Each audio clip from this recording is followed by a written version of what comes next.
गाजीपुर से Ajay Kumar senior reporter की खास रिपोर्ट। वो समझते हैं हमने मुख्तार को मिटा दिया, किसी की औकात का पता उसकी अंतिम यात्रा से चलता है। अफजाल अंसारी।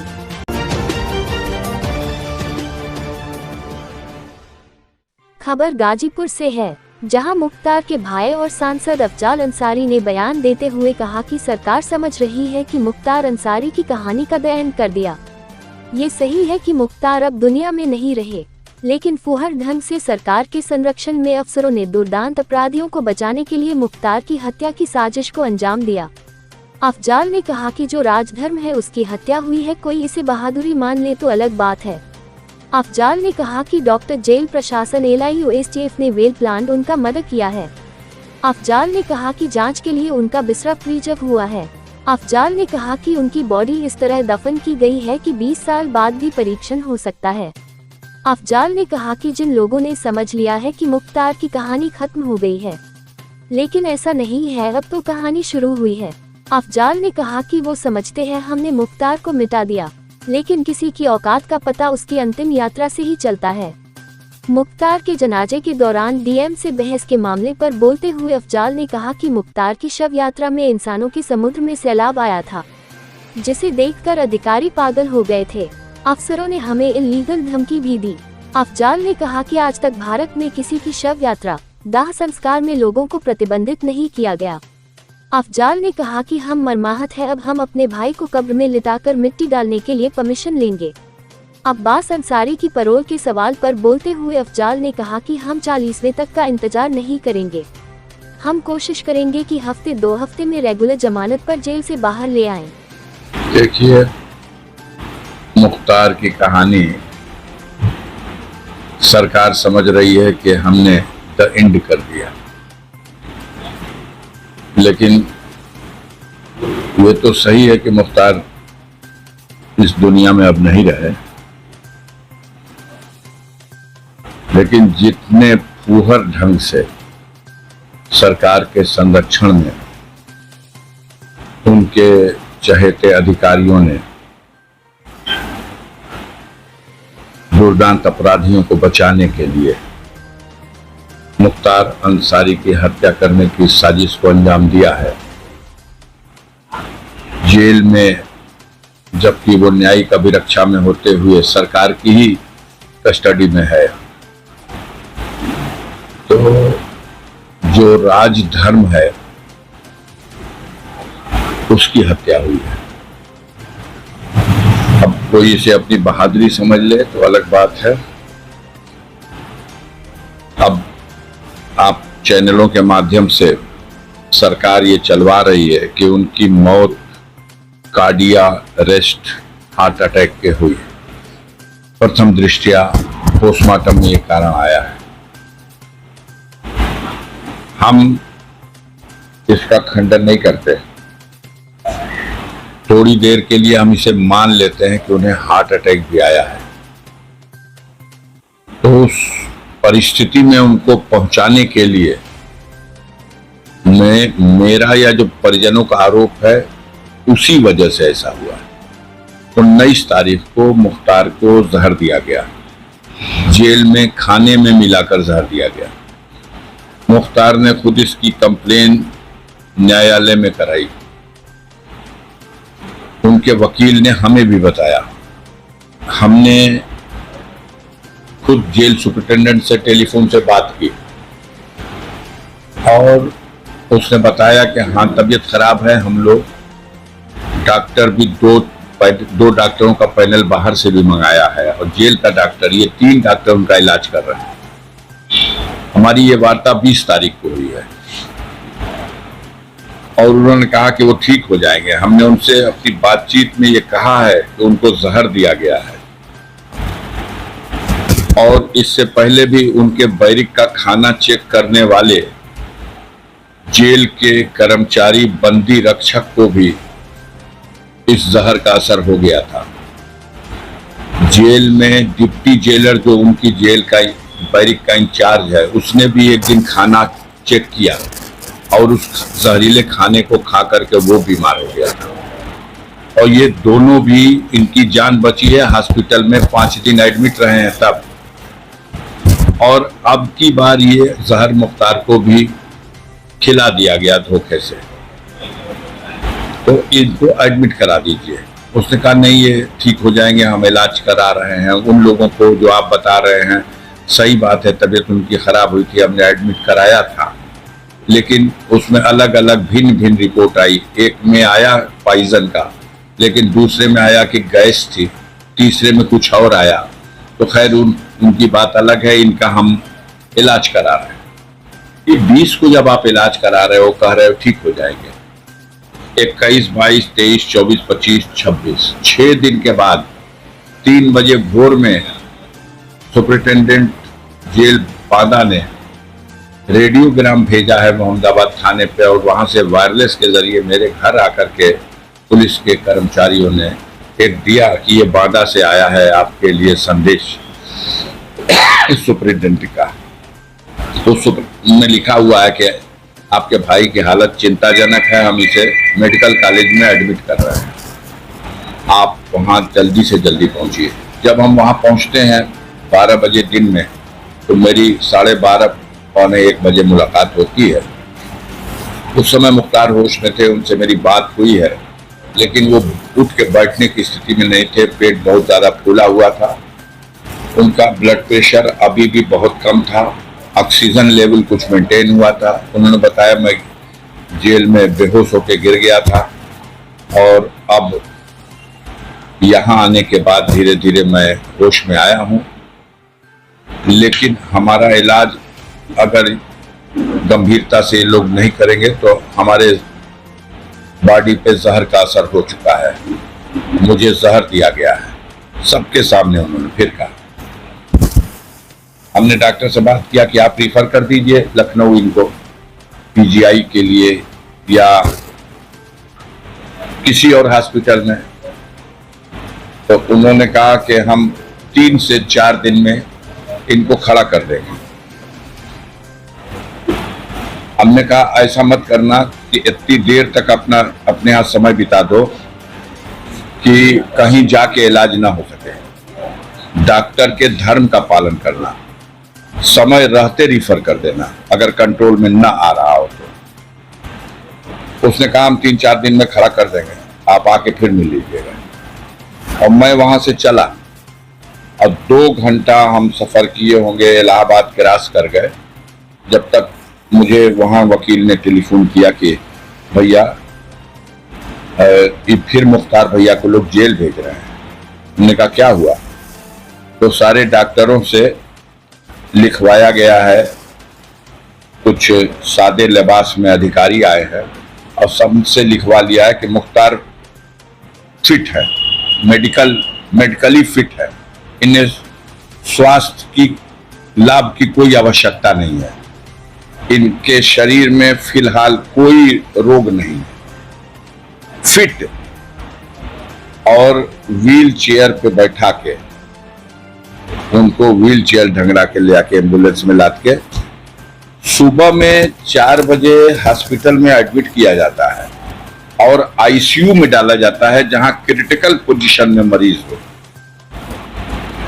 6 घंटा इलाज के बाद डॉक्टरों से लिखवाया गया है, कुछ सादे लिबास में अधिकारी आए हैं और सबसे लिखवा लिया है कि मुख्तार फिट है, मेडिकली फिट है, इन्हें स्वास्थ्य की लाभ की कोई आवश्यकता नहीं है, इनके शरीर में फिलहाल कोई रोग नहीं है, फिट। और व्हील चेयर पे बैठा के उनको व्हील चेयर ढंगरा के ले आके एम्बुलेंस में लाद के सुबह में 4 बजे हॉस्पिटल में एडमिट किया जाता है और आईसीयू में डाला जाता है जहां क्रिटिकल पोजीशन में मरीज हो। 6 घंटा इलाज के बाद वो होश में आ जाता है और उसके 4 घंटे के बाद बिना ऑब्जर्वेशन में रखे उसको 72 घंटा ऑब्जर्वेशन में उसको जनरल वार्ड में रखना चाहिए था। सीधे साफ बदनीयती और प्लानिंग दिखाई दे रही है कि वापस जेल में डाला जाए। तो जेल में डाल दिया गया। 24 घंटे में उसकी हालत बिगड़ गई। जिस दिन मौत हुई है उस दिन उन्होंने शाम को 3-3:30 बजे टेलीफोन से वार्ता किया है अपनी बहू से, अपने बेटे से। तो उसकी बहू ने, उसके बेटे ने उनसे जब बात किया है, वो वीडियो वायरल हो रहा, देखिए उसमें वो बोल नहीं पा रहे हैं। वो कह रहे हैं कि मतलब हम पर जहर का असर हो चुका है और हमारी बॉडी हमारा साथ नहीं दे रही है, हम बेहोश हो जा रहे हैं, हम खड़े नहीं हो सकते, हम बैठ नहीं सकते। इस कंडीशन में 3-4 घंटे बाद हमारा गैस भरा हुआ है पूरे पेट में, 10 दिन से मुझे बाथरूम नहीं हुआ है। अगर किसी को कार्डियक अरेस्ट होता है, किसी को हार्ट अटैक होता है, तो क्या ये सारी परिस्थितियां नहीं उसके लिए जिम्मेदार हैं? और ये सारी परिस्थितियां अगर हैं तो जेल का डॉक्टर कैसे लिखता है कि ये फिट है? तो डॉक्टर की, जेल के प्रशासन की और सरकार में खास तौर से ये जो सादे भेष में घूमने वाले LIU के लोग हैं और STF के लोग हैं, इन सब लोगों ने वेल प्लान तरीके से उनका मर्डर किया है। मेरा स्पष्ट आरोप है। और सुनिए, ये पॉइजन की बात आई है कि पॉइजन की वजह बनी है, हार्ट अटैक हो सकता है। अभी बिसरा रिजर्व हुआ है, गया है जांच में, केमिकल रिपोर्ट जैसी भी है देखा जाएगा। उसके बाद भी और किसी डेथ का पता लगे या ना लगे, लेकिन अगर जहर से डेथ होती है तो मुख्तार अंसारी की बॉडी दफन की गई है मिट्टी में, और इस एहतियात के साथ दफन किया गया है कि अगर जरूरत पड़ेगी जांच में आगे भविष्य में कभी, तो 5 साल, 10 साल, 20 साल के बाद भी उनकी बॉडी का उस स्थिति में भी परीक्षण किया जा सकता है। एक बाल और एक नाखून भी सलामत मिलेगा, तो उससे भी अगर पॉइजन से डेथ हुई होगी तो वो साबित हो जाएगा, क्योंकि आजकल टेक्नोलॉजी उस लेवल की मिल चुकी है वर्ल्ड में। तो जिन लोगों ने ये समझ लिया है कि मुख्तार अंसारी की कहानी डेड एंड हो गई, ऐसा नहीं है। कहानी तो अब शुरू होगी, कहानी तो अब शुरू होगी। आपने मुख्तार को बदनाम करने के लिए मीडिया का सहारा लेकर के इस सरकारी तंत्र ने झूठे मुकदमे लिखवाए, बदनाम करने के लिए झूठी कहानियां उनके साथ जोड़ी। जेल में बंद करने के बाद उस आदमी के खिलाफ 50 से ज्यादा मुकदमा जेल में भी है और 50 मुकदमा भी लिखा गया। अन्याय की पराकाष्ठा है। वो समझते थे कि हमने मुख्तार अंसारी को मिटा दिया। कल पता चला है उत्तर प्रदेश सरकार को, प्रशासन को और जो मीडिया के बंधु हैं उनको भी देखने को मिला होगा कि किसी की औकात की पहचान उसकी अंतिम ही यात्रा होती है। और कल मुख्तार की अंतिम यात्रा में लोग शामिल न हो, इसके लिए पूरी उत्तर प्रदेश सरकार ने 3 दिन में चप्पे चप्पे, नक्के नक्के पूरे पूर्वांचल में, आजमगढ़ में, जौनपुर में, मऊ में, बलिया में, चंदौली में, गाजीपुर के हर जगह पे एकदम जैसे अजीब दहशत का माहौल बनाने का प्रयास किया था, फोर्स मार्च। लेकिन परिणाम क्या रहा? हुजूम का हुजूम ऐसे निकल रहा था जैसे कि जमीन फट गई हो, इंसान निकल रहे हैं। सिर्फ सर ही सर दिखाई दे रहा था। इंसानों का एक समुद्र में सैलाब आया हो, और पागल हो गए थे देख करके अधिकारी। फिर उनके गुस्से का मुजाहिरा भी आपने देखा होगा, इनलीगल धमकी भी आपने देखा होगा। आज तक इस भारत में किसी को अपनी शव यात्रा ले जाने के लिए और किसी के दाह संस्कार के लिए कभी यह प्रतिबंधित नहीं किया गया कि शमशान घाट शव यात्रा में कितने लोग जाएंगे या शमशान घाट पर चिता में कितने लोग लकड़ी रखेंगे। और न किसी मुसलमान के लिए प्रतिबंध लगाया जा सकता है कि किसी की नमाजे जनाजा में कौन शिरकत कर सकता है और कितने लोग कर सकते हैं, या उसकी मिट्टी कौन दे सकता है या नहीं दे सकता है, और इसके लिए अनुमति नहीं ली गई। धमकी दी गई कि आचार संहिता लागू है। कोई पॉलिटिकल आयोजन था, किसी पार्टी का सम्मेलन था, कोई धरना जुलूस प्रदर्शन था, आचार संहिता के उल्लंघन का विषय कहां पैदा होता है? धार्मिक राइट्स हैं, धार्मिक क्रियाकलाप हैं। अब आप हर चीज को मतलब जैसे लगता है कि अहंकार की प्रकाष्ठा है। सारे देश देख रहे हैं लोग उस वीडियो में जिस तरह का अहंकार दिखाई दे रहा है, और सरकार ने जो मन बढ़ाया है।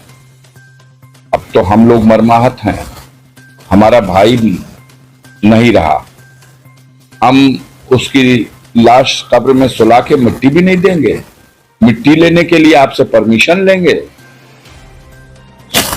ये स्थिति है। तो इस सरकार की उल्टी गिनती है ये अहंकार तो कंस को भी था, जो मथुरा नरेश था। नई जेल जब वो कंप्लेन हुई थी, जब कंप्लेन किया मुख्तार ने कोर्ट में, कोर्ट ने संज्ञान लिया और रिपोर्ट मंगाई कि उसकी तबीयत खराब है और कह रहा है कि हमें जहर दिया गया है, तब एक ही जेलर था बांदा जेल का, वो जेलर सस्पेंड किया गया, 2 डिप्टी जेलर सस्पेंड किए गए। कि बात लीक कैसे हुई, उसके वकील से क्यों मुख्तार को मिलवा दिया गया, मुख्तार मिल करके अपना लेटर अपने वकील को कैसे दे पाया, इसलिए सस्पेंड किया गया। कि इस रहस्य को जेल के बाहर कैसे गया, इसलिए वो तीनों सस्पेंड किए गए। उनके हर गुनाह में आप सम्मिलित रहिए, और एक जगह कहीं आपसे गलती हुई, सर आपका भी काट देंगे और आप ही से गुनाह भी कराएंगे। ये नीति है।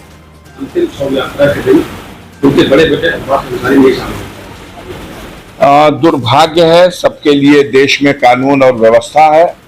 अब्बास कासगंज जेल में बंद हैं, उनकी कई 2-3-4 मुकदमा तो मऊ में चुनाव के दौरान उनके खिलाफ लिख दिया गया, आचार संहिता उल्लंघन का। 2-3 मुकदमे और उनके ऊपर हैं। जब वो नेशनल चैंपियन हुआ था, गोल्ड मेडल मिला था उसको निशानाबाजी में, तो उसने अपने लाइसेंस को, जो यूपी का लाइसेंस था, दिल्ली ट्रांसफर करा लिया था। उसमें क्या कमियां रह गई उसको आधार बना के एक मुकदमा, एक वहां की लखनऊ की एक जमीन को लेकर एक मुकदमा, एक गाजीपुर की किसी जमीन को लेकर मुकदमा, ये सब लिखवाया गया है। ज्यादातर मामलों में उसकी जमानत हो गई है। 2 मामले ऐसे रह गए हैं जिसमें अभी एप्लीकेशन उसकी हाई कोर्ट में पेंडिंग है। इसमें उसको शामिल कराने के लिए सीधा सा है कि पेरोल का नियम है कि पुलिस कस्टडी में किसी के परिजन की अगर इस तरह से मौत होती है तो उसके दाह संस्कार या मिट्टी में शामिल होने के लिए किसी को दिया जा सकता है। इस आधार पर हाईकोर्ट में दरखास्त दी गई, लेकिन अफसोस ये रहा कि जिस कोर्ट में ये दरखास्त पड़ी और जहां सुनवाई होनी थी, चूंकि वो एमएलए हैं इसलिए एमपी एमएलए कोर्ट में ही सुनवाई हो सकती है, तो वो कोर्ट उस दिन बैठी ही नहीं। सुबह में बताया गया कि लंच में बैठेंगे, लंच में बताया गया कि आज जज साहब बैठेंगे ही नहीं। तो जब बैठेंगे नहीं तो डिसाइड नहीं हुआ, और जब डिसाइड नहीं होगा, आदेश नहीं होगा, तो जेल से निकल के आएंगे कैसे?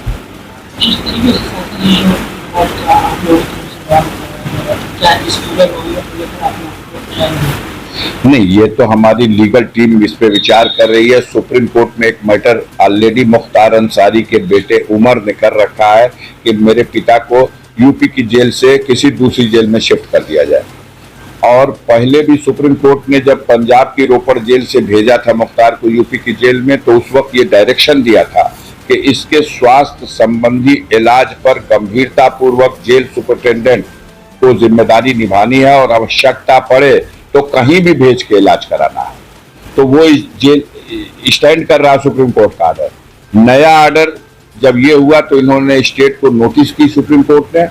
स्टेट ने बेअदबी दी कि मुख्तार की यूपी के जेल में बहुत ही अच्छी सुरक्षा की व्यवस्था है। क्या क्या व्यवस्था है पूरा विवरण लिख करके दिया। माननीय सर्वोच्च न्यायालय ने उनको डायरेक्शन दिया कि ये जो व्यवस्था है इसकी फिर से समीक्षा किया जाए, और आवश्यकता किसी और चीज की है तो इसमें और वो सुरक्षा बढ़ाई जाए, और इस दरमियान में उनके स्वास्थ्य संबंधी सुविधाओं पर भी विशेष दृष्टि रखी जाए। उसके बाद ये हुआ है। 8 घंटे और 10 घंटे में व्यक्ति आता है, आईसीयू में भर्ती होता है, आईसीयू से वापस जेल में जाता है, जब वो व्यक्ति चलने फिरने की भी स्थिति में नहीं है। तो ये पूरा वेल प्लान्ड है और पूरी तरह से मिल करके इस तरह से ऐसा किया गया। बैठा होते तो हमारा ये डिस्टर्ब ना होता। बैठ जाइए, हम बात कर लेंगे आपसे, इनको कहिए बंद करा दें। कल तमाम नेता सांत्वना देने पहुंचे थे, आज स्वामी प्रसाद मौर्य भी आपके पास आए। स्वाभाविक है, स्वामी प्रसाद मौर्य उत्तर प्रदेश विधानसभा के सदस्य रहे हैं, उत्तर प्रदेश विधानसभा में मंत्री रहे हैं। मुख्तार अंसारी उत्तर प्रदेश विधानसभा में 1996 से लेके 2022 तक विधायक रहे हैं। 25 सालों तक वो लाखों जनता का प्रतिनिधित्व करते रहे हैं।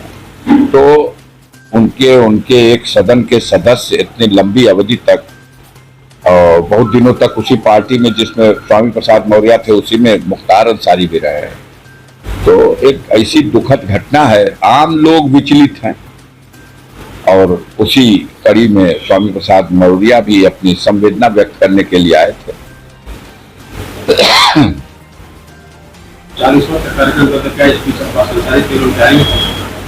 देखिए, कोशिश की जाएगी, अभी से कुछ नहीं कर सकते। हम 40 दिन का इंतजार नहीं करेंगे। हम तो चाहेंगे कि हफ्ते 2 हफ्ते के अंदर हम रेगुलर जमानत पर भी उसको निकालने की कोशिश करेंगे।